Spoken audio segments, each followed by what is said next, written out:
Hello everyone, I'm back. Let's study horror games some more. In her 1990 book Games of Terror, Vera Dieke describes slasher film spectatorship in terms of its game-like qualities. On the face of things, this is a bit curious. American and Canadian slasher films grew out of Italian giallo films, which at first glance are much more game-like in their construction. Gialli were genuine mystery films, usually in the Agatha Christie and Then There Were None model, where the succession of victims winnows down possible culprits and gradually brings the killer's motives into focus. But many slasher films abandon this mystery element, especially those that are part of long-running franchises. Once the killer becomes the star player in a franchise, it's difficult to preserve the whodunit aspect. So with that guessing game removed, what sort of games remain?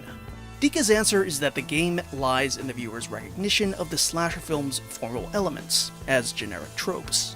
There are conventional indicators of the killer's presence, for instance the stalker cam that I talked about in the previous video. By learning to read these indicators, the audience is given a knowledge of his murderous threat before the film's characters have become aware of it. These techniques create the film's suspense, but also the film's game.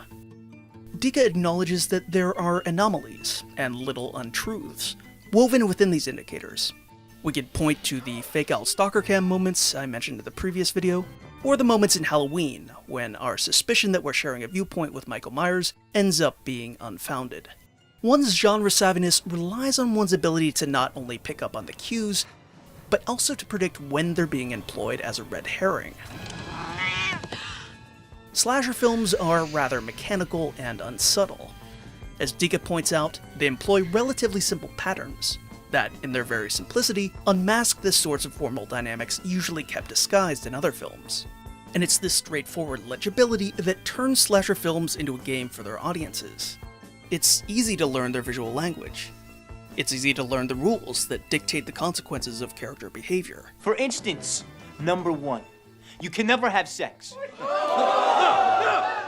Even if the killer's identity isn't a mystery, there are still plenty of things that a genre-savvy viewer can guess at, and correctly guess if they're paying attention. Which character is going to be the final girl, to use Carol Clover's terminology? Hi! What order the characters are going to be offed in? The marketing campaign for the 2009 reboot of Friday the 13th actually tried to make this guessing game a central draw of the film, teasing viewers with a body count and possible clues to which cast members would die in what order. The end result, Dieke claims, is a form of game-like spectatorship, though one that is less like watching a tennis match than like playing a video game. And 25 years after the publication of Dieke's book, Supermassive Games finally translated this mode of spectatorship into an actual video game, in the form of their 2015 game, Until Dawn. In terms of general form, Until Dawn is modeled closely on Quantic Dream's PS3 exclusives, in which gameplay consists almost entirely of choosing story options and performing quick-timer events. It seems like Sony was trying to build a brand for themselves, cornering the market on these interactive movie-type games. Until Dawn, however, is significantly better than Quantic Dream's output. Its writing isn't superlative by any means, but when it's bad, it's at least bad in familiar and predictable ways, common to its genre. Unlike David Cage's writing, which is bad in ways no human writing has ever been before. Its characters are shallow and one-note, their interpersonal conflicts are petty and tiresome. Seriously, Emily? What the hell, man? Hey, listen, it's probably nothing. Nothing, you think? Well, yeah. Is it ever just nothing with him? But that's kinda what you sign up for in a teen screen horror genre piece, so there's no point in getting worked up about it. There are several challenges to adapting the teen screen format into a video game, and Supermassive succeeded at some of them better than others. The first one is simple, but still pretty substantial. It's the matter of length. Your typical slasher film is around 90 minutes long. Playthrough times for Until Dawn can vary depending on how many collectibles you seek out and how bad you are at quick-timer events.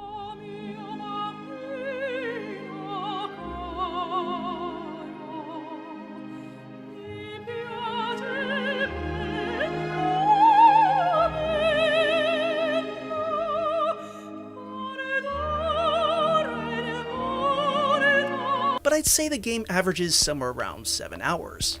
That's a lot of extra time to fill out without coming across as gratuitously padded. Until Dawn's solution to this problem is to effectively be several horror movies stitched together. It's not always the smoothest experience, but it does help justify the runtime, and it has the added bonus of allowing the game to traffic in a wider palette of tropes from an expanded array of horror subgenres. The game's initial story beats come across as standard slasher fare. A group of friends return to a cabin in the woods on the anniversary of a tragedy. 1 year ago, they played a cruel sexual prank on the daughter of the cabin's owner, which resulted in both her and her sister dashing, embarrassed, into the snowy night. The official story is that they're both still missing, but we as players/viewers saw them plummet, seemingly to their deaths after being stalked by a man with a flamethrower. Now everyone is reconvening, for a yearly tradition that their brother is determined to uphold. Tragedy be damned. It means so much to me that we're doing this. The scenario is ripe with possibility. Is the flamethrower guy going to return and continue his killing spree, a la Pamela Voorhees in Friday the 13th?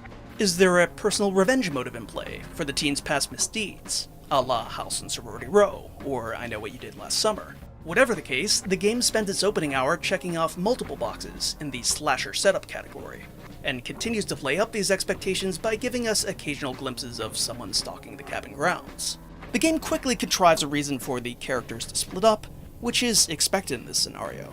Once they split up, each group of characters gets caught in generic drift, pulled in the direction of different genre tropes. Chris, Ash, Josh, and Sam are all pursued by a masked man, certainly a very slashery trope. Once he captures them, he breaks the slasher mold by placing them in elaborate death traps, where they have to choose which friends live and which die. So we've drifted out of 1980s slasher territory and into 2000s era Saw-style torture porn. The game even pretends to be a ghost story for a few beats in here because, why not?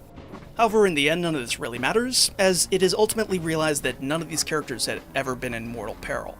Barring the twist from April Fool's Day, it turns out that all of the violence was just staged via movie effects. An elaborate prank by Josh that was partly revenge for the deaths of his sisters and partly a twisted form of therapy. Josh's ruse can't account for the horrors that were simultaneously befalling Mike, Jess, Emily, and Matt, however, and here's where the game plays its final card. In addition to everything else, the mountain is also being besieged by vicious Wendigos. The flamethrower guy, now revealed as not evil, shows up again to deliver all the necessary exposition before being quickly dispatched. The last couple of chapters of the game are basically a creature feature, as the remaining friends struggle to survive against what has finally been revealed as a supernatural enemy. Oh, and it turns out that one of the sisters from the beginning turned into an arch-Wendigo after she ate the other sister. This is a barely coherent, exquisite corpse of a story. But you know what? It gets the job done. It fills out the game's runtime adequately.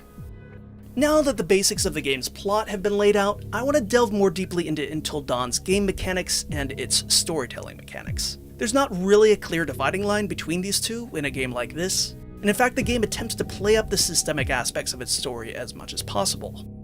Throughout the game, you have access to 2 different update screens, hinting at potential fallouts from the actions you've taken so far. The most elaborate of these is the character info screen, which has all of these little stat meters for character traits and relationship statuses.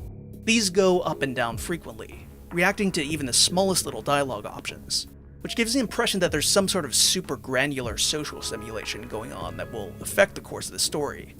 This is not the case. There's really only 2 moments in the game when the stats on the screen have an effect large enough that the average player would notice. Aside from those 2 moments, it's just an exercise in smoke and mirrors. This character info screen took obvious effort to create, which makes me wonder why it's in here at all. Here's my best guess. The game front-loads character introductions. They're paper-thin stock types, as we would expect, so there's not a lot of role-playing potential here. The only choices you make are between different ways to deliver expository dialogue about these characters' interpersonal dynamics, which can't actually change until much later. I think the developers were probably scared that players would get bored during this section of the game, so they constructed this elaborate ruse to fool players into thinking that the game is more complicated than it actually is, with far more triggers and story changes. Again, that's just conjecture on my part. As I said earlier though, there are 2 notable moments when these stats do have an effect on the story. When you're playing as both Ash and as Chris, you can pursue flirtatious dialogue with the other, gradually strengthening these characters' mutual unspoken crush. However, if you choose to make Krish shoot Ash when you're trapped in the death device, she goes completely cold on him. That means that later, instead of kissing him for luck as he braves the Wendigo-infested snows, and then greeting him warmly on his return, she'll give him an icy cold stare, and then refuse to unlock the door for him, leaving him to his gory death. That's a definite trackable story effect. The other moment is the culmination of Jess's and Mike's sexcapade. Depending on your choices during the long walk to the cabin, Jess's libido will be more or less ramped up, and she'll get more or less undressed for her subsequent scenes. This is an example of the game's developers falling into their worst possible instincts when it comes to a system like this.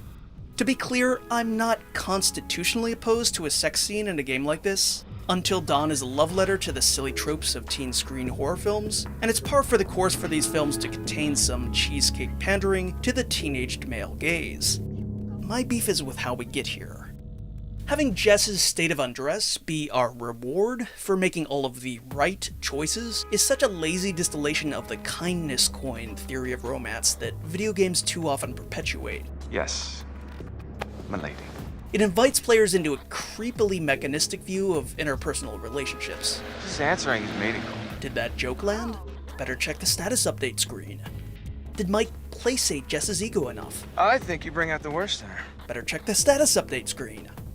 Did Mike eulogize his missing friends with enough convincing human emotion? Wherever they are, I'm sure they're happy. We're all thinking about them. Better check the status update screen. And the worst part of all of this is that if you make the wrong choices and Jess doesn't get quite as naked, Mike sits down with her and they converse, and she admits some of her vulnerabilities and becomes more well-rounded as a character. I act all super confident and like a total sexy babe and everything, but underneath, I gotta be honest, I'm really kinda insecure. Which is a much better payoff from a storytelling perspective, but that's merely the consolation payoff, with the real payoff being some simulated underwear.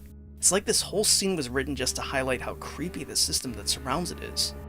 The other update screen you have access to is the butterfly effect screen, which tracks certain key choices in a more global, less granular way.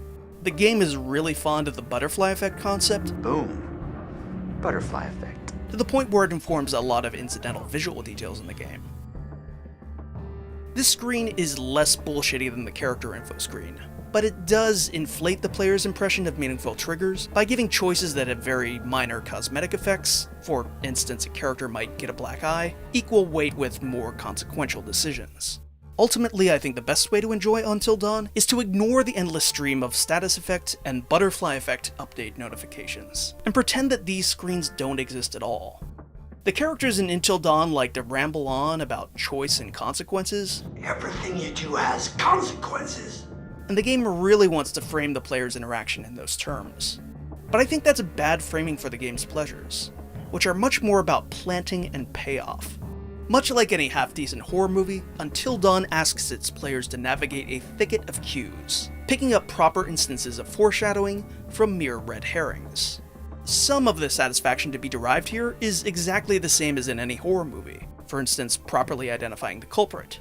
Astute observers, for instance, might track just how much Josh's description of what it would take to bring Ash and Chris together. They just need, something to bond over, some sort of traumatic event to send them into each other's arms. Maps onto what later happens to them before the night is out. I should have told you how I felt. Chris. Ashley, I swear when we get out of this. Oh, God! But an additional layer of satisfaction gets added with interactivity. Rather than just correctly predicting the order in which characters die, you can actively manipulate it. Rather than just steeling yourself for a jump scare that you know is coming, you can actively avoid it. Yeah, I can see that that's a severed head there. No, I'm not gonna take the bait. I am too smart for that. Actually, I do want to go back, not to mess with the head, but just so that you can hear the music. Hear how the strings crescendo again? As we once again approach the head? The music in this game is pretty minimal, and it doesn't have any memorable motifs, but it can be impressively dynamic. And here it reacts spatially to give us a little tropey audio cue, which I like. Other examples of genre cueing. If you pick up the baseball bat in the basement and comment on it, Josh will stash it near the boiler. And you can use it against him later if you hide there during Sam's chase scene. This counts as a specific butterfly effect moment, but it's part of a larger spectrum of planting that keen-eyed players will catch, not all of which is explicitly cataloged by the game's systems like this. For instance, the first time I watched the descent into the basement, and Josh warned about the broken stair, Hey, watch your step. I made a mental note that it would probably be important in a later chase scene. And indeed, mentally cataloging that moment boosted my reaction time during a later QTE. Similarly, if you have Chris shoot the squirrel during the aiming tutorial, the game considers it an affront against nature, and counts it as a butterfly effect moment, with Sam sustaining an injury. But there's other nature-related foreshadowing that isn't counted by the butterfly effect mechanic. During Jess's snowball fight with Mike, the game warns you that sometimes doing nothing is the right thing to do, before giving you the option of senselessly murdering an innocent Robin.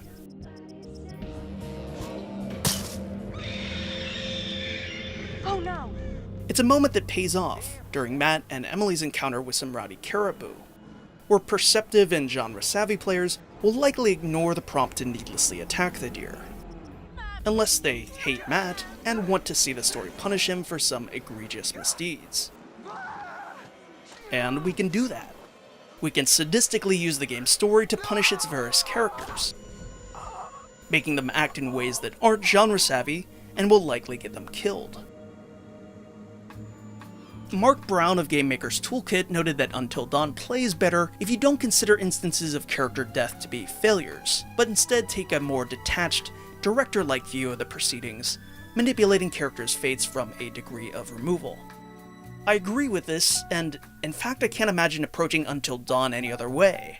The game more or less announces this as the right way to play, albeit in an ironic way, when the therapist chastises you for playing with these characters' lives like a disinterested psychopath. Now what gives you the right to play God in these people's lives? What makes you so special then? Huh? A lot of the pleasures of recognizing the various cues and plants and genre tropes in Until Dawn comes from your ability to use them against characters you don't like. For instance, if you like Ash, you're probably not going to let her wander away from the group to pursue a mysterious voice in the mines that may or may not be Jess. But if you don't like Ash, say you just saw her leave Chris to get decapitated rather than open the door for him, you might want to guide her to act in a genre-unsavvy way, so that she faces some nicely symmetrical karmic retribution.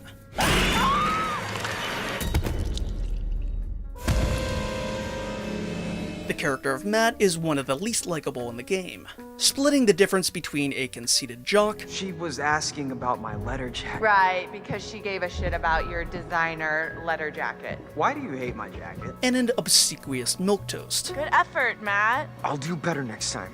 He also has the least screen time and plot relevance of any character in the game, and I think the reason for this is that they wanted to make it easy for players to get rid of him. If you're sick of seeing him on screen, you have plenty of spectacularly violent ways for him to get written out of the plot, from needlessly picking a fight with some caribou, to breathing too loudly around a Wendigo.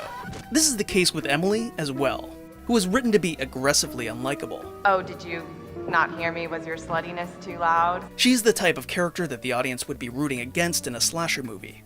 The type of character who would probably outlive a whole host of more likable characters before finally getting her gory comeuppance. The game indulges in players' likely hatred of her, and gives us plenty of chances to not so accidentally fail a QTE section while controlling her, leading her to some exceptionally horrific deaths. Emily, however, presents some storytelling problems for Until Dawn, exposing some of its weaknesses. And I'm not just referring to the fact that the tone of her character has some misogynist undertones, a bit too well preserved from the source inspirations. Wow, Matt, good call. Radio. So smart. Why are you being so bitchy? She also exposes some weaknesses in the ability of Until Dawn's story to dynamically adapt. Despite the suggestions of the butterfly graphic used in the game's opening moments, the plot of Until Dawn doesn't really branch. The game has a variable body count, ranging from everyone living to everyone dying, but despite these deaths, the broad plot beats always remain the same. Jess will always be abducted by a Wendigo. If the player messes up at all in the resulting rescue sequence, she will die immediately. Otherwise, Mike will see her plunge down the mine's elevator shaft. She spends most of the rest of the game unconscious in the mines, unable to affect the story at all, and Mike assumes that she's dead, which means that he behaves identically. Jessica's dead. What? Chris and Ash will always be abducted and placed into a death trap choice scenario with Josh. In this scenario, Josh will always appear to die, as that's how he's constructed the mechanism. Matt has his own Jess moment where he either dies, or he's banished to wander the mines and have no effect on the rest of the story. Chris and Ash go through another torture porn scenario, but it doesn't matter because all of this is fake. Josh also tries to incapacitate Sam, but if he succeeds, that doesn't matter, because she's only out briefly. Josh reveals his scheming to Chris, Ash, Sam, and Mike. Mike is mad, either because Jess is dead, or because he assumes she is. Either way, his dialogue is the same. Jessica's fucking dead! The group then restrains Josh. These characters meet the flamethrower guy, who introduces the real threat of the Wendigos. This mountain belongs to the Wendigo. Emily shows up too if the player successfully navigated her through the mines. Josh is stolen by Wendigos. Flamethrower guy dies. Chris can die here too. The remaining characters retreat to the safety of Josh's control room. This group will always include Sam, Mike, and Ash. It can also include Chris and Emily depending on their fates. Mike resolves to get the key to the cable car from Josh, which means venturing into the Wendigo's main nest, I'm gonna get that key, right from that thing's goddamn bedroom, and then I'm gonna get us all the hell out of here. by means of the sanatorium. Ash and Sam realize that Mike will be in danger because the flamethrower guy kept live Wendigo in the sanatorium. Mike locked the way behind him, so they take an alternate route to the Wendigo's nest. Ash can die here. Chris can too if you kept him alive up to this point, but choose to act stupid with him here. I'm coming! Sam and Mike convene at the nest, and they get the key from Josh, but they can't escape with him in tow. Players are then given a chance to help Jess and or Matt escape the mines, and survive the night, if they've survived so far. No matter the outcome, they remain ensconced in their own bubble, and can have no effect on the rest of the story. All the other surviving members reconvene at the lodge, where they can all live, or all have one final chance to die. The writers have cleverly constructed this story to change as little as possible, while briefly giving players the illusion of consequence. Not only is this not a true branching narrative, it barely even counts as a beads on a string narrative. For the most part, you see the same stuff happen in the same order, with just a few lines cut here and there because a given character is dead. I don't think this is a bad way to approach writing a game like this. Theoretically, since so little changes, it should free up resources to make sure each moment flows smoothly, no matter the configuration of characters present. The writers always know, for instance, that the surviving characters are going to hole up in Josh's control room, and concoct the plan to get the cable car key. The only variables in play are whether or not Chris and or Emily are present. Which is why it's so baffling that the developers treated Emily's possible deaths in the way that they did. Since Matt is by this point either dead or written out of any possible impact on the story, Emily is the only one who has spoken to the Ranger, and therefore has knowledge of the deadline for rescue that gives the game its very name. Dawn, at the earliest.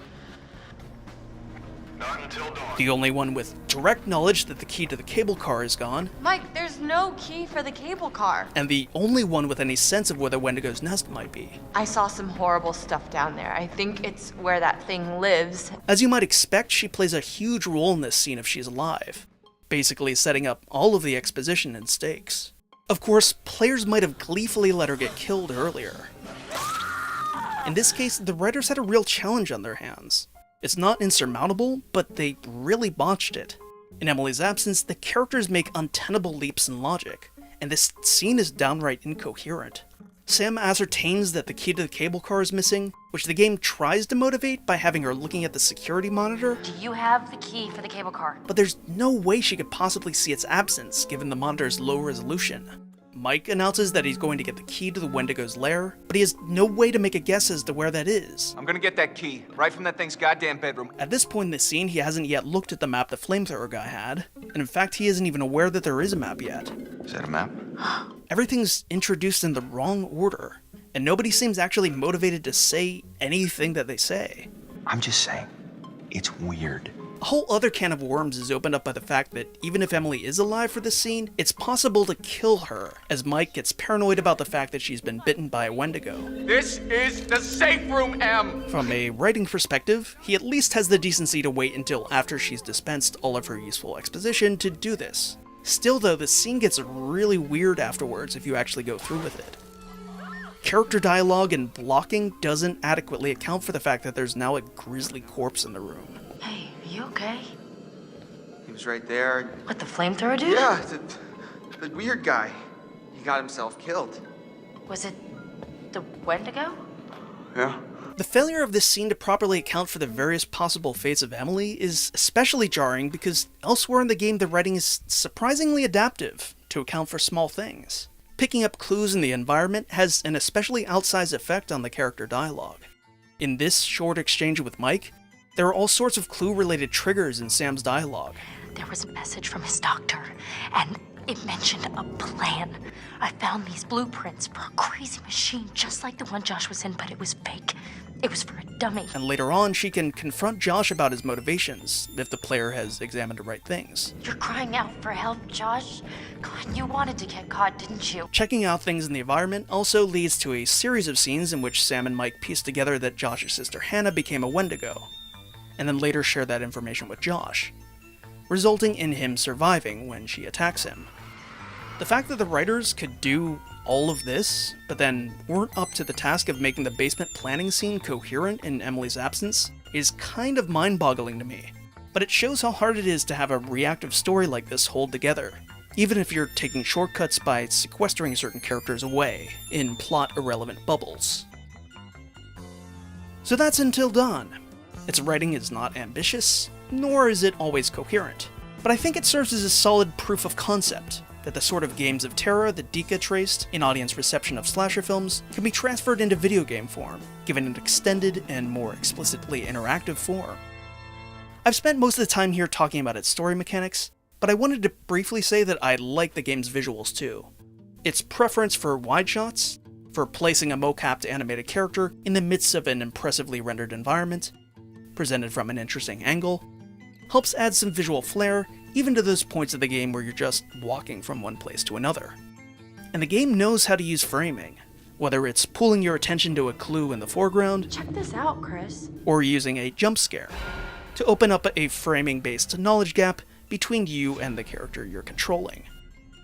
In the next episode, I'll take a look at 2 other games with genuinely branching narratives, both of which are on the fringes of the horror genre, but I think have a lot of interesting lessons to impart about the relationships between players and their player characters. Thanks for watching, and I'll be back soon.